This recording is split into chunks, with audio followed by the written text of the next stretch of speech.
Die-hard Angels fan caught a piece of history at last night's game, and only on 9 tonight, he's telling us about that milestone moment. He sat down with KCAL 9's Brittany Hopper to talk about that unforgettable catch.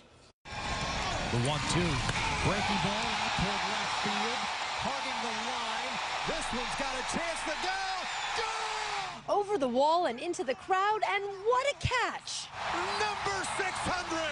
Crowd goes wild, but it's 23-year-old Scotty Stiefel from Costa Mesa who grew up a die-hard Angels fan that went really wild. Sticking my glove out and fell right into it, and next thing you know, I'm on the ground, people all over me, my brother and dad pulling me off, pulling people off and standing up, and had the ball in my glove and couldn't believe it. But this wasn't just any ball.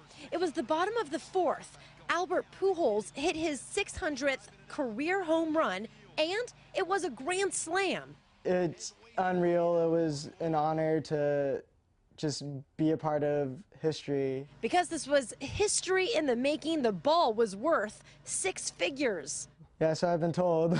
But instead of keeping it to sell it for thousands of dollars, Stiefel, who also grew up playing baseball and who works full-time and who is a full-time student at Cal State Fullerton, gave the ball back to Pujols. It's not my ball, it's his. He deserves it. He's one of the best baseball players right now and of all time. After the game, Stiefel was able to meet Pujols, give him his ball back, and exchange hugs. A moment he says was a home run. In Costa Mesa, Brittany Hopper, KCAL 9 News.